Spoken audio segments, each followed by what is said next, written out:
Hi, welcome back to another 90 Day Fiancé recap. Let's talk the Single Life Season 4 Tell-All Part 3. We're obsessed with TLC and all the trashy reality TV. It's a recap. It's a recap. It's a recap. Ugh, don't you hate when people tell you to relax, especially when you're upset and agitated and you have good reason to be? Relax. Nobody's attacking you. I think that if you want to help her, but you shouldn't sleep with her if you do not want the relationship with her. I actually agree with Chantel that if Josh really wanted to help Natalie so bad, then he can do it without sleeping with her. Because he knows how she feels. He knows what she wants out of their relationship. So by sleeping with her, he's leading her on. But then at the same time, Natalie, you really should have cut ties with him the day y'all broke up. Why do you keep going back? He's not giving you what you want. So how many times are you gonna keep trying and hoping and wishing and dreaming? Girl, wake up. Twiddledee says Josh is a fixer. He gets into relationship with women who need help in one way or another. And okay, that's valid. There are a lot of people who are fixers, right? But I don't think Josh ever saw Natalie as a real potential girlfriend because, as he said before, she goes way off the deep end. And it's a little too much. Okay, so it's time for another break. Everybody goes backstage. And I really appreciated how Miss Debbie came to Natalie's defense. She had a lot of empathy for her, and I actually loved how everybody rallied around her and tried to pick up her spirits. Wrong to be called a charity case by Josh.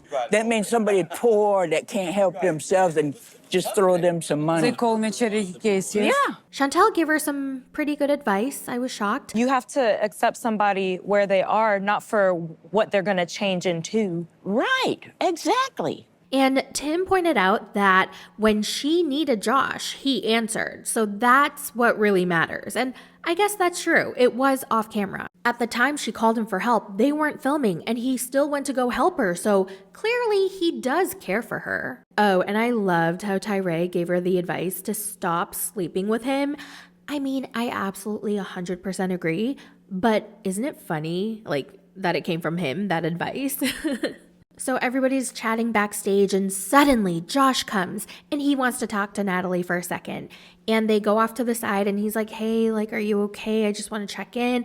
And she goes, Josh, I want status. Give me status, Josh. I deserve status, Josh. Don't you think I deserve status, Josh? He tells her, relax, and she's kind of spiraling. She goes, and Peyton called me a charity project like I'm so poor and harmless. Everybody crashing my life. How can you do this to me, Josh?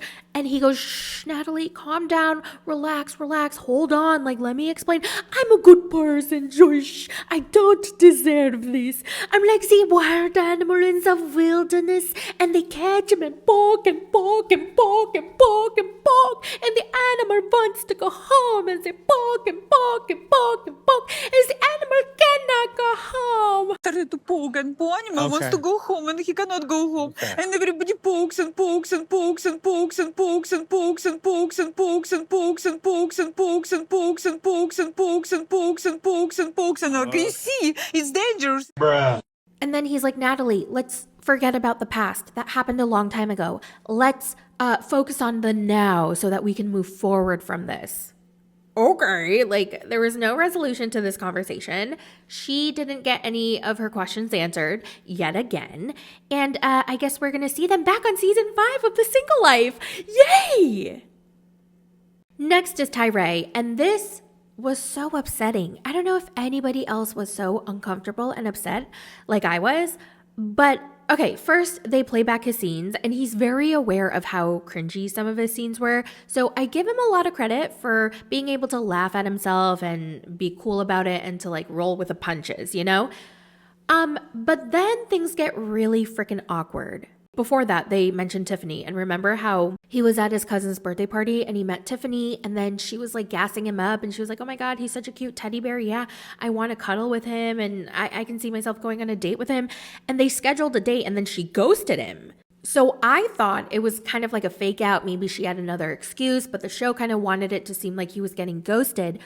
But he confirmed that he was indeed ghosted and he's never heard from her again. And then Sean brings up that he met another girl in New Orleans. And what's her name? I don't know. Well, Tyray, we know her name. It's Shannon. Oh. And Sean goes, well, guess what, Tyray? Her name is Shannon, and we have her here. Come on out, Shannon. And out walks this adorable woman in a lime green dress, which I was so scared for her nipple. Like, I thought it was going to pop out. The poor girl. I couldn't breathe. I was like, it's almost poking out. I had so much anxiety. So she comes out, and she's looking so cute. And I loved her hair and her makeup, and she sits down, she's confident, she's glowing. Like, I loved her energy. And Tyray just can't stop giggling. Oh, I can't believe, oh God, she's really here. Honestly though, I get his giggles. I'm a giggler too, especially when I'm shy or nervous or I feel awkward. I kind of have to like fill in the silence and I'll just like giggle and laugh and stuff like that. So I get it. So I feel for Tyray. Now, honestly, I think they make a great couple. Like, Tyray is very cute and she is very pretty. She also seems very sweet and I love her energy. It's like infectious. Like, she's just so cool. First thing, his heart. He's such a kind person and he really has like an outgoing personality. He's so easy to talk to. Of course, he's very handsome also. You know what wasn't cool though? When Sean put him on the spot and asked him, why didn't you ask her out? And then he said at the time he was too scared because he wasn't sure if he was ready for that yet, but now he feels ready. And then everybody else put him on the spot, which really grinded my gears, okay? Everybody's like, come on, ask her out, do it right now, she's right next to you, come on, do it, Tyray. Ask her on a date. So what would you do with her for a first date? Like, Man, I don't know, honestly. First of all, ask her what she likes to do, Tyray. Yeah. so ask So her. if she likes Let's like dancing- practice here while I you know. got some. Come on, Tyray, you got this. She's right there Yeah, you for can you. right, exactly. She's Go ready ahead, for the Tyray. tiger. Everyone pressuring him is obviously going to make him more nervous. So he keeps giggling, and then Sean goes, there goes that giggle again. What the is going on? Why is everybody putting him on the spot and embarrassing him? Like, why? And then Shannon comes out to his defense. Okay, this poor girl just met the dude. I mean, she met him before, but you know what I mean. There's that giggling going know, again, right? Oh, Tyray. God. The It's nervous just laugh. a little nervous giggle. I think laughter is the best medicine. I'm on board with that. I like to laugh a lot too, so I'm here for it. Oh my God. I was like, wow, you are so freaking sweet. And she's a keeper. If Tyray doesn't at least try to date her, like, there's something wrong with him. Okay. So anyway, Tim then goes, what do you think about Tyray being a 33-year-old virgin?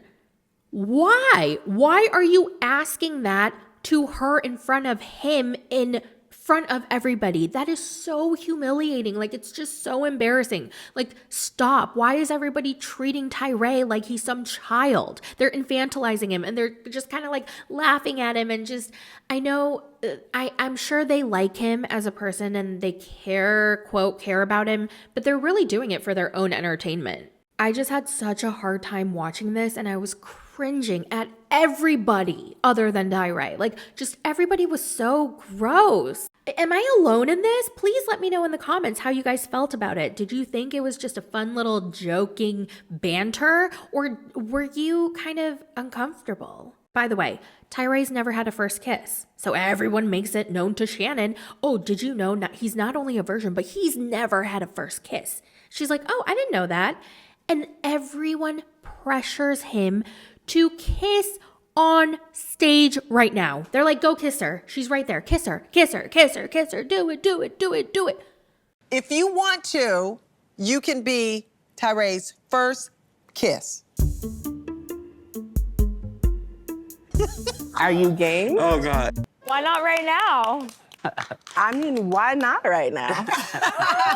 So then they do a peck on the lips and everybody's like, oh, and they're like, Tyray, come on, get to know her. Go ask her some questions. Come on, she's right there. I just hated how everybody was treating Tyray and Shannon. They were treating them like they were some spectacle or some circus act. Do this, do that, do this, do that. Come on, do it, do it, do it. I just hate that. I hate it. Then Sean asks some viewer questions, blah, blah, blah. Nobody cares. I didn't really watch this part. And now it's John's turn. John. Okay, so they bring out Megan. Hey guys, I'm Megan. Oh my God, John. Hey, what's up? Yeah, I'm in my Avril Lavigne grungy pop girl era. So apparently they're having schmex without protection, and he may or may not be pulling out. Why did we need to know this? I don't know. They wanted to know, so whatever.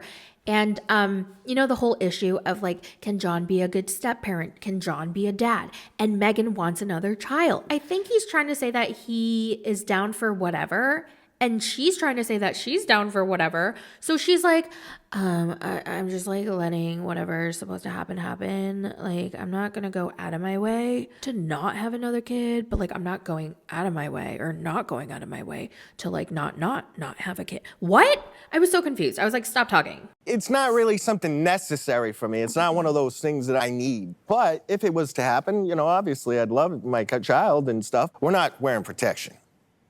You're not pulling out? But I'm not going out of my way to have a child. Obviously, I'm not going out of my way to not have one either, right? Because I'm not taking precautions.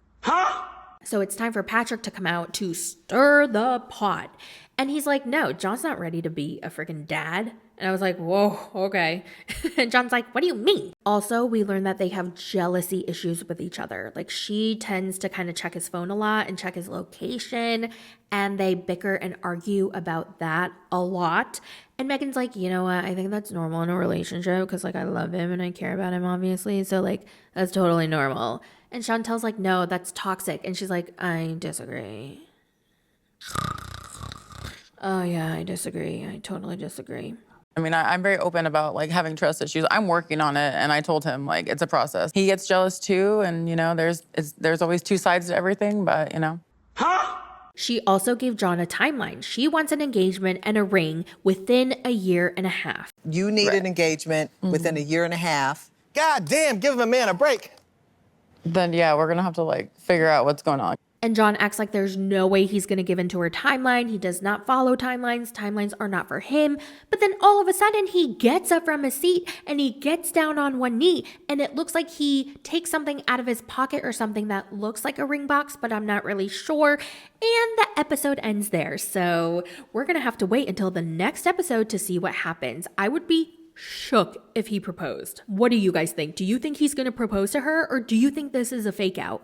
Let me know down in the comments. Also, in the preview for the next episode, we see Louisa come back and she accuses Tim of being gay. Yo, when she said that, I literally laughed out loud. I was typing my notes and I got up, like I looked up and she said that and I was like, I can't believe she said that. Oh my God. I mean, he gets accused of being that all the time and I'm sure he's sick of it. But anyway, I cannot wait until part 4 of the tell-all. So let me know all your thoughts in the comments and I will talk to you in the next video. Bye. It's a recap. It's a recap.